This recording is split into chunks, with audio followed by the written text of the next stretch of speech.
And we're live. Good morning, good morning, good morning. I don't think we've Hey, good recorded in the morning. morning in a while since I've had the baby, but I like the intro. It's as expected. I think I tried to take that intro from that scene in Remember Titans when they wake up at 4 a.m. and it's Yeah. like And they went and for it's the like run. yeah, they went for the run. I Yeah. was like, I think that's from that. Good morning, but it's let's go, let's go, let's go, Yeah. let's Yeah, that go. is right. Yes, it is more like that. Yeah. But it's I try and use that same intonation. Yeah. All right. Now that you put that together, that makes a lot of sense. I can see it now. Great Yeah. scene too, obviously. Oh, phenomenal scene, phenomenal scene. But Denzel just crushes that line delivery. Let's Yes. go, let's go, let's go, let's go. In the whole movie, he crushes line deliveries. He's born to play that part. I Yeah. love that movie. That movie is so good. Yeah. Honestly, that's one of my all time. It's one of my mom's all time favorites. It's just a great movie for anyone. People think it's too hokey. It's not. Um, I don't love the I guess you could call it the cinematography, right? Like of the people running on the field and like the actual sport visualization. It just seems Yeah, like they didn't spend that much money on it, but that's part of it. That's what you gotta like about it. yeah. It probably came out in 2001 or Oh, two, 2000, yeah, something like that. and definitely they got better at it because Miracle is very good at it. Also, they hired all hockey players. Oh, you got to take it. Nah, Um, they hired all hockey players for actors in that movie. yeah, I think of like a couple of scenes that pop out to me as kind of strange. The biggest one is actually the final touchdown when you got Rev like running down the sideline and it just looks like he's playing pee wee football. And Sunshine's laying out every linebacker comes Yeah, and through. even so, he's not like he's laying out, but you don't like hear the crunch or see the same kind of thing. It's No, more the of just worst the him worst running one. like it looks like the kid in the Little Giants who's like running to see his dad for the touchdown. The worst one is when Pete Jones recovers a fumble and starts running the same way as the person carrying the ball was running, so he's running to his own end zone. Like, no, you return back the other way. How's everything? How's your summer going? Good, yeah. Haven't done. I mean, we did a little like beach here, done a couple of swims here. Nothing too crazy summer related. I was just saying the other day, summer is now. It's definitely my least favorite season. Worse than winter? Yeah, How and so? you know me with like time change and being dark, how much I hate that. I do know that. But I don't like summer anymore. People get into summer, and as soon as it's here, people are like, "Oh, this is terrible." I think Yeah, exactly. no, but they're wrong. I'm saying you're wrong because No, all, I'm all I'm the winters one are who's not. I'm usually the one who's not saying like, oh, when is the rain gonna stop and when are we gonna get summer? I'm like, I'm fine with the rain. Keep the rain coming. I don't want the summer heat yeah. I think you're in the minority of people who say for that. sure. Then Yeah, definitely. I think people are like, "I can't wait till it's warm out. I can't wait till it's nice out," and then So it I gets could sit inside in the air conditioning, go outside for 5 minutes, sweat, go back inside air conditioning, and if you're lucky, jump in a pool. this might need to be our next non-book. We could do it. We could get into it. Yeah, We it's can get it's into a it. tough take that I've been getting on recently, but yeah, I'm just not a fan of summer. Obviously, we'll agree. Fall's number Bugs, one. bugs Fall's number all over one, and then the it's a place. battle for two, three, four. Yeah, yeah. All right, we'll save it. We'll table that for another time. But let's add it to the list. All right, let's get into Summer of '49 by David Halberstam. Published in it's loading January of 1989. And synopsis: Summer of '49 by David Halberstam is a riveting nonfiction account of the 1949 Major League Baseball season, focusing on the dramatic pennant race between the New York Yankees and the Boston Red Sox. Set against the backdrop of post World War II America, the book captures the cultural and historical significance of baseball during a time when the sport was America's pastime. So this is the second book we've done from him, right? He did the Jordan book also, and they were Yeah. very familiar and impressive in the fact that the research for this book, like I can't imagine the newspaper articles he needed to gather and read getting this. And the interviews, it is pretty intimate. It's like it's not a lot of really on-field impressive. Yeah, that is really impressive to me that he, had stats from games and like who was hot, who was not, who went 3 for 4, those types of things when we just don't have like the database for it like we do now.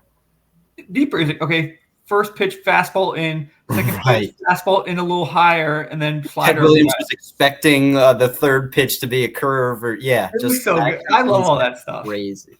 Yeah. If you're a baseball fan, and especially if you're a Yankee fan, you don't have to be a Yankee fan. It helps for sure. You don't have to be a Yankee fan. It really helps. Yeah, it helps. It's like Yankee, like this is like, oh my God, if you're in the realm of being a Yankee fan, you gotta read this book. Yeah, I mean it is kind of right in Yankee glory era, so that definitely does help. But yeah, you could just be a baseball fan and like this book. Yeah, there are some, and there's some great stories of baseball players in the late 40s, early 50s, when they're like working jobs, they're going on trains. This is the most highlighted book that we've read. I love so many little tidbits in this book. I enjoyed it more so for the fact that we're in baseball season right now, and it is just so unbelievable. It's the same sport, but it's just so different from what they do and how they're treated and everything like that. Give me the biggest difference you thought between baseball now. Pitchers are tough. What? Pitchers were tough. Yeah, I highlighted a couple passages about that. We'll get to. That's the biggest takeaway I have, is that pitchers were tough. The guy the guy who threw the starter for the Red Sox in the second to last game pitched relief in the last game. Right. Regular season. Well, whatever. This was like the lead to the post. Whatever it is. If you don't get that in the World Series now. No, that was the biggest difference. That the pennant winner goes to the World Series. Well, the pennant winner doesn't include a playoff. Yeah, it's not playoffs. The regular season. When AL champ, NL champ is regular season. Yeah. That will never happen now. No. Would you like it? I've said I don't like the extended playoff that they did recently. Mm-hmm. So would I like it? No, you would have to get rid of divisions. Yeah, you'd have to get rid of divisions. And I like divisions, so no. I think it would be so awesome. I like the 3 division winners and a wild card. I like 3 division winners and 2 wild cards play a 1-game play-in. The one they had for like 4 years. Okay. They had it 4 years before they expanded their, 4-ish years. Can you imagine if this was happening right now and it's AL, NL, best record, and the Yankees go on a 4-game losing streak against a bad team? You'd just be like, right. Oh my God, this is like the 4-game sweep against the Blue Jays that happened weeks ago. Yeah. Our brains would have melted. How many teams were there? So probably like 30 now. Is that right? There's 30. 30. Yeah, 30. So there's probably what then? Like 16, 18? 8 was the first that came to my mind. Yeah. But maybe less. Yeah, it might have been less. Yeah, you could get away with it then, but gosh, it does make it exciting. Oh yeah. Because I think that's like the Premier League. It's like I also loved it, again, totally different from now. So what's driving these guys is sure like prestige, whatever. No, they get a bonus. Like they need to win the pennant to put like groceries on the table for their families. Yeah, the wife was like, "Can I get a mink coat if you win the World Series?" If you get to the World Series for your bonus. And he was like, "Yeah, sure, if we win." And they won it, and he had to get the mink coat. So even more so, why it like makes sense why like free agents and big people went to better teams, because you weren't on like a losing team and getting paid, because those bonus checks for getting the World Series, and the Yankees were going to the World Series every other year. That was big. How about like every contract is year to year, and if you don't perform, they're trying to like lower your salary. Yeah, and did so. Who were they mentioned was like the first guy with the agent? It was somebody in the was it Yogi?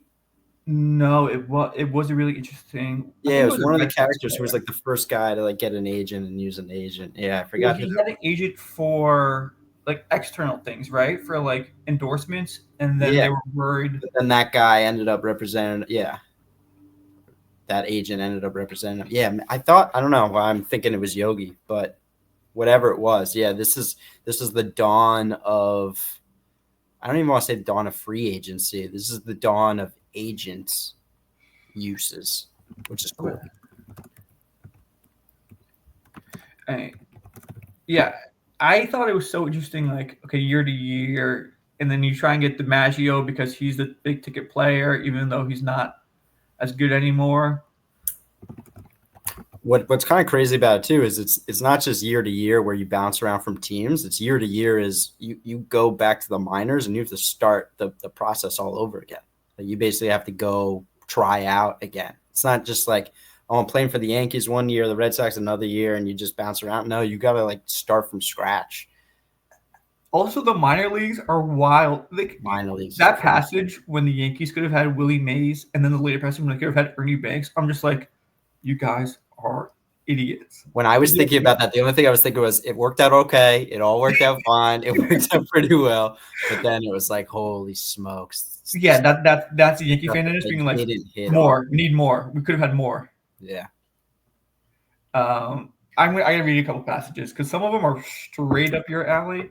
I don't have it on the. Before we do that, what is kind of, so you mentioned like, let me find it and then you go on your thing. Yeah, so it's helpful to be a Yankee fan to read this, sure. But what I would be most interested in from a fan at this standpoint is having New York Yankees, Brooklyn Dodgers, and New York Giants. and the Mets also, or the Giants. The Giants, yeah. That must have been very cool to have three professional teams all within the same perimeter, just like talking rivalries with your buddies. Like I would have loved to been in that argument of who's better, Mickey Mantle, Willie Mays, or who was it? Duke Snyder. Who? Wasn't it Duke Snyder? That sounds right. Yeah, whatever it was during that time period, that must have been fun. Yeah. I like them taking the train and playing cards, and the manager outruling no poker. You can't play poker. Yeah, Duke Snyder was an outfielder from 47 to 62. So that's exactly like the managers. I felt like managers in that time period had such more of a role. Again, it's not as much on-field stuff as it's so much off-field stuff, which I think is cool. How about Joe McCarthy being like, I don't like people who smoke pipe tobacco. They're too contented. It's like such a great era. It is.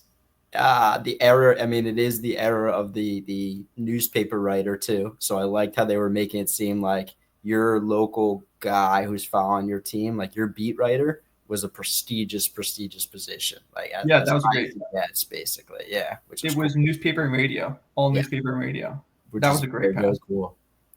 Before I get into like the fun tidbits, I just gotta give a quick hat tip to Halberstam's writing here. Baseball was rooted not just in the past, but in the culture of the country. It was celebrated in the nation's literature and songs. When a poor American boy dreamed of escaping his grim life, his fantasy probably involved becoming a professional baseball player. Not so much the national sport as the binding national myth. That is good. Yeah, he might have. It may have been in that same passage or around that where he was calling like the American dream. It was kind of to grow up and be a baseball player. Like that was the American dream that was available to everyone. So Italian immigrants could look up to Joe DiMaggio. Jewish people could look up to Sandy Koufax. Like it was there, it was available. And then once Jackie Robinson came in, then it was opened up to literally everybody. That like American dream of being a baseball player. And how about like the Italians waving the Italian flag out in the bleachers? That's just like waving the Dominican flag when the Dominican players. It's pretty cool. A couple great. This makes me long for a better manager. When McCarthy would tell his players, "You're a Yankee. Act like one. We need a new manager." This is just like Boone has no iota. So there was So yes, like similarity to these managers. yes, it was the manager who said that, but it was also the players who said that too. There was a passage in there where one of the players told another one of the players, "You're on the Yankees now. Like we don't do that stuff here." And that was like having an untouched shirt in the locker room or something like that. It's like, no, we don't do that here. This is the Yankees. The best was like at spring training. It was like, do we still get a bonus if we lose the World Series? And everyone's like, right. Fucking lose the World Series. I know. It really kind of painted a picture to me of like, yeah, this is the team and the foundation that Steinbrenner eventually bought and continued. I have a lot of reverence and appreciation for Steinbrenner. Yeah, so it didn't start with Steinbrenner. He continued it and probably like revamped it. Restored it, yeah. It started well before that, which we could tell here. Yeah. Again, talking about the culture of the Yankees at the time, I forget what player this is, but he had been a Marine dive bomber pilot in World War II, flying 57 missions in fighters in the Solomon Islands, but spring training was harder on his nerves. Yeah, I remember that one. That's so good. This was a really fun book. It was like a nostalgic, but also so fun. It was pretty funny. Like there's so many like great little lines. Like he came from a generation they thought where if the pitcher was a real man, he would pitch all 9 innings. Yeah. So and it good. was and it probably happened so many times where it doesn't happen now. But you would tell that they manager like, you're not coming out to get me. Like, could you imagine somebody doing that now, like saying Aaron Boone, like, get back in the dugout, I'm not coming out? Yeah. No, it just doesn't happen anymore.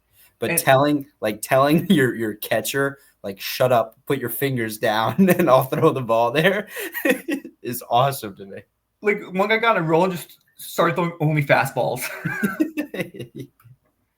And like one pitcher was too tense before on Daisy pitch, so the pitching coach would give him a shot of brandy. Yeah. I'm on board with that. I think that's great. A couple guys who like pitched just with no sleep the night before, like they were allowed to stay out all night and then came in. I loved how they were talking about like some people, like you couldn't believe that they even made it to the ballpark, let alone pitched in a doubleheader or something like that. Yeah, nothing, no drink either. I forget what somebody, they said something like he had like a sip of water all game or something like that. They talk about how it would look weak. Yeah. And one guy was like, because I think they would schedule doubleheaders in that era because they just had to fit the games in. Well, doubleheader. So there wasn't that many lights stadiums, so they didn't have that many night games. Number one, I would assume, and then number two, in terms of getting people to the ballpark, yeah, I think you would get more people to the ballpark for a day at the ballpark, a doubleheader, as opposed to whatever Friday afternoon, Friday night. Yeah, so but that must have been cool too. Explicitly said it, but like the schedule would come out preseason, and there would be on July 28th. There's a doubleheader scheduled.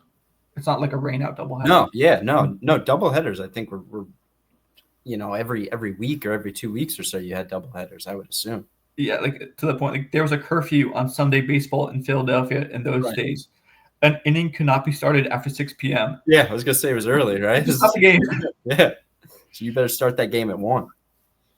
And like, how about like the Maggio coming back and like taking some like batting practice, and they get the neighborhood kids to field the balls when the Yankees were away, and they would just take batting practice on that would have been amazing. Yeah. Can you imagine? Yeah, thinking of watching hitters hit, that would have been, and I do like that. Like I like trying to break apart swings. DiMaggio and Ted Williams are 2 guys I would be very, very interested to watch, like take batting practice. Williams just seems like an absolute obsessive guy about hitting. Machine, just a machine.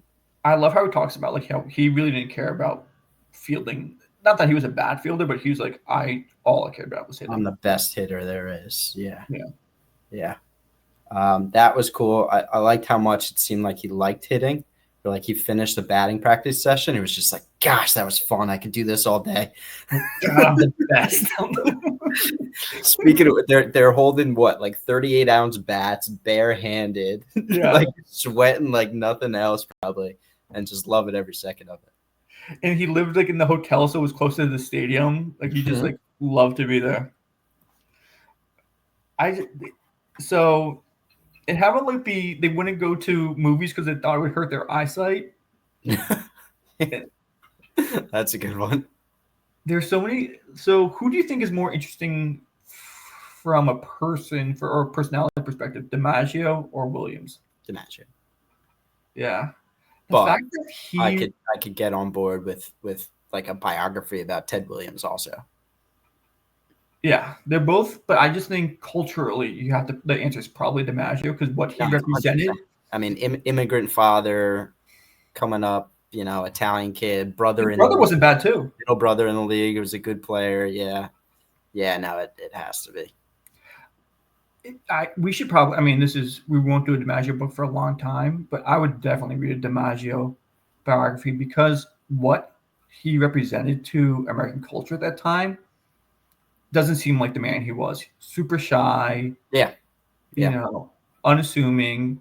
Yes, he was on the best team. Yes, he dressed well, but he couldn't like talk on dates, so he would bring Yeah. like the third string catcher and stuff. Yeah. To He go on ended up double dates. marrying Marilyn Monroe. Yeah, it's a very cool story behind that. Plus, he was just a ridiculous baseball player. Yeah, and they talk about how he wasn't like, over the top hands. He just like was the best player on the best team, and the best team was the focus of American athletics at that point, or where sports and culture met was probably the Yankees in New York, Has to be. and he was just the man. And it didn't seem like he wanted to be the man. He just I don't think he sucked in the limelight. I just think that he was putting it and he just handled it like really, really well. And the only other person I could think is kind of like was Jeter. That's the best comparison from that aspect. You're the best player on the best team, winning championships, good-looking guy, whatever, and yet there wasn't any big scandals. There wasn't any major news stories that took away from his play on the fields, that kind of stuff. Yeah, I would say on one end of loving like the social aspect of being the best player in the Yankees, you have Gehrig and DiMaggio on like the subdued end, and then you have Mantle and Ruth on like Right. the boisterous Yeah. playboy lifestyle end. I would Okay. put Jeter in the middle. Okay. Maybe not super shy. Like he's obviously not shy. He's definitely was out and about, as Yeah. DiMaggio was too. Yeah, I would put him more in the DiMaggio. Yeah. He wasn't a hermit. I definitely yeah, DiMaggio. I don't think Jeter. I would never say Jeter was shy. I would say DiMaggio was shy. I would say Gehrig was Okay. shy. Yeah, all right. Yeah, that's fine.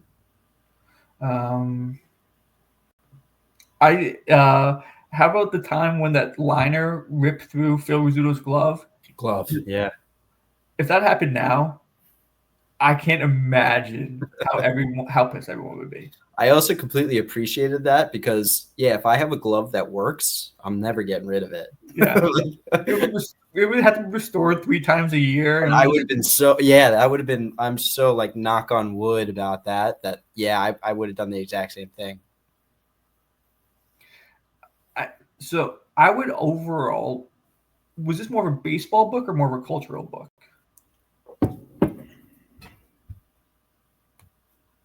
It was a lot of baseball. There was a lot of detail about probably pitches, pitching, fastball versus curveball, like all that kind of stuff. Yeah, it was pretty nerdy baseball. Could you appreciate this book if you were not a baseball fan? Yeah, more so if you like lived in that era or just after that era, I would say. So if you're kind of reliving those moments that maybe you didn't follow as a sports fan, but you just got caught up in the news.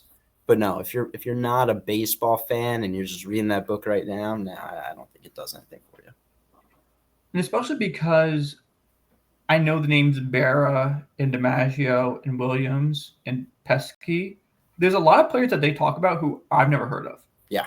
Like Charlie Keller and like Tommy Heinrich, I've heard about a little bit. Best pitchers on World Series teams.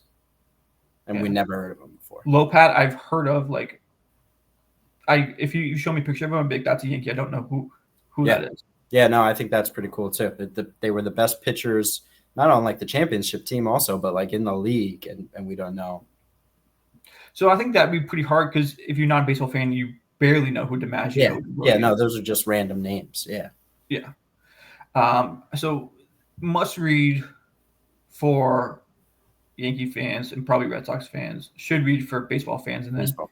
Yeah. if you're not a big baseball fan, you would appreciate learning about Toots Shores and the '50s culture at the time and what radio and the advent of television meant. But Yeah.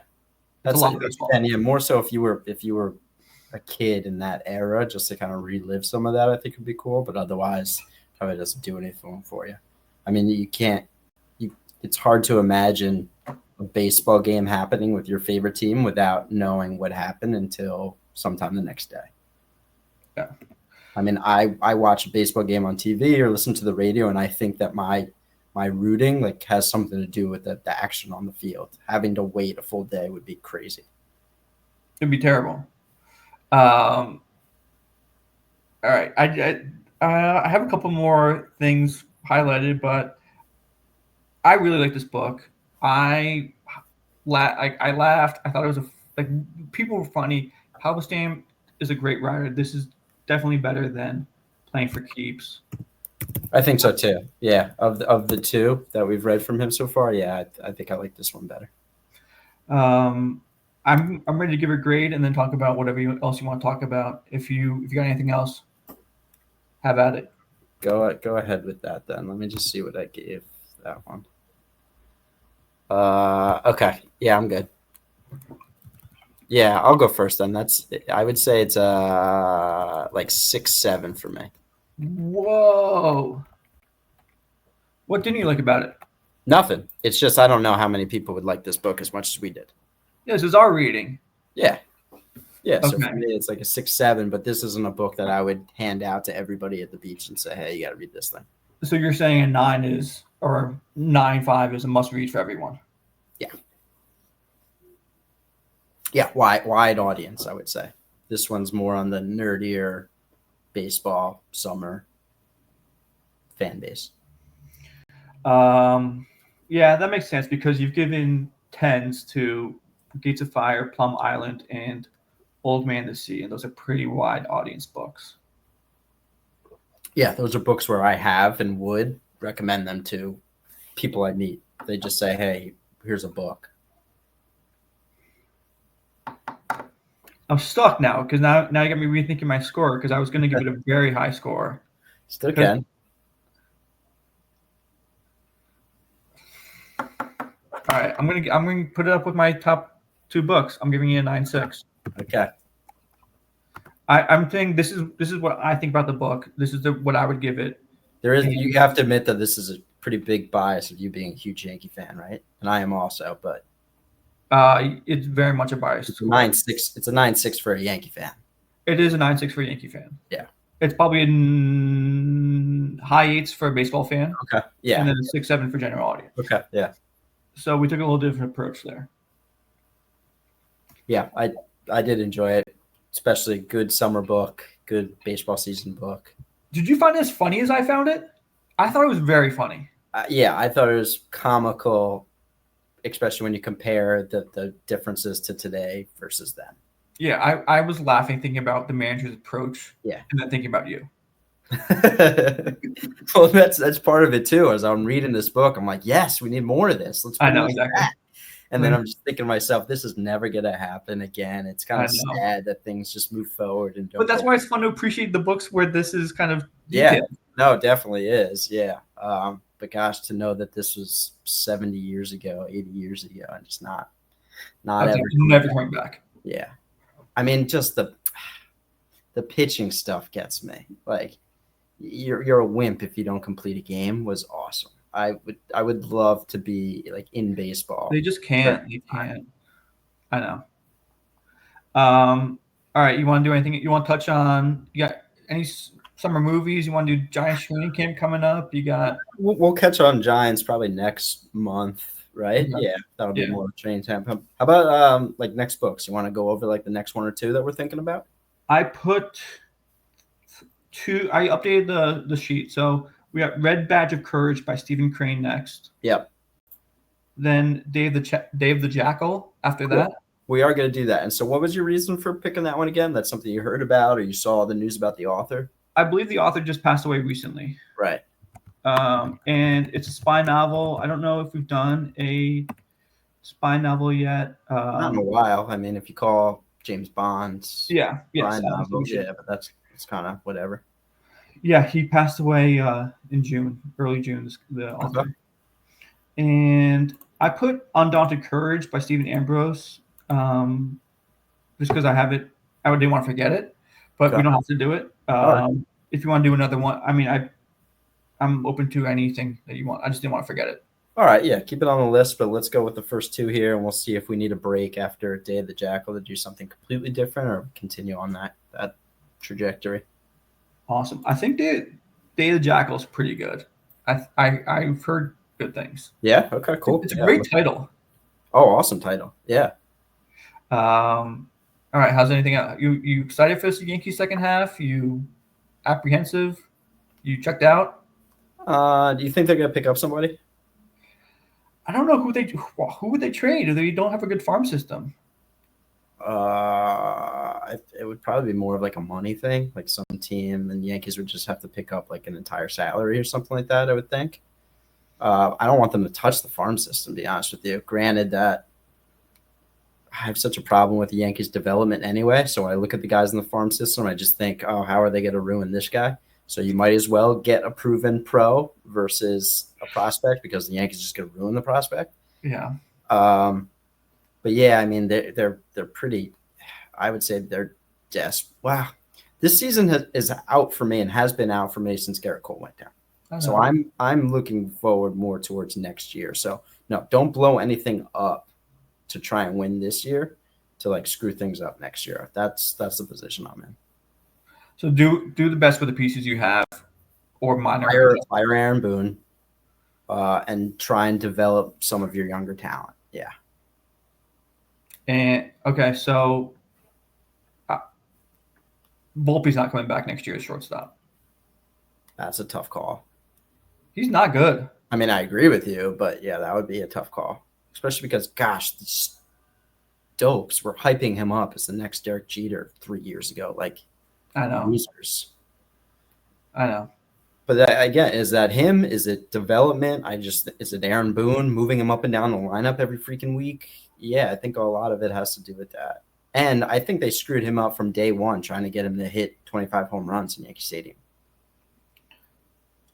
Yeah, I think he surprised people by winning the job in spring training, and that they rushed him into the majors. But still, he's been in the majors for 3 years. That team at that time, that team, he was kind of what they needed, which was like a young, hopefully defensive shortstop. Like, they didn't need him to be a big hitter at that time if the other players were working out better.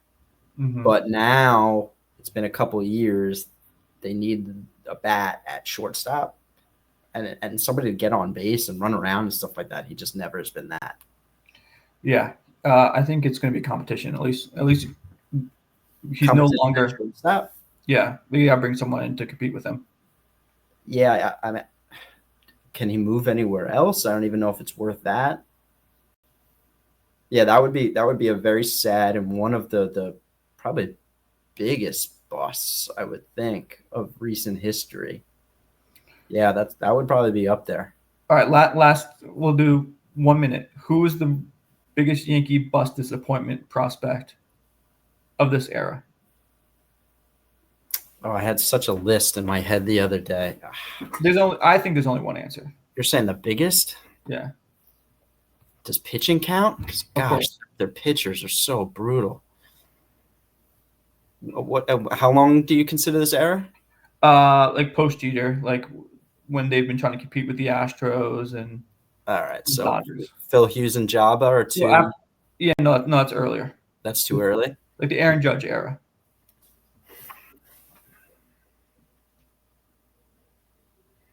Gary? Yep. That's the answer. Gary. He was so good initially. Remember Jesus Montero? Yeah, well, that was a good trade, but how hyped up they were for him? I know. Pineda didn't work out. Oof. Yeah, no, all right. I'll give you Gary, but I will definitely throw in there Gleyber Torres. Yeah, that was tough. He's an all-star. All right, we should end with that. Yeah, we could go on that tangent forever. All right, bud. Good stuff. Have you started Red Badge? Yeah. All right. I read it like high school or whatever. I read it a long Yeah. time ago. But so far that I've been reading it, I have no recollection. So it's basically like reading something new. It's like a book that like every like, high school to middle school, high school boy should read, Yeah. right? Yeah. But I don't remember it at all. Yeah, it's like reading something brand new. All right. We'll talk Cool. soon. All right, man. Take it easy.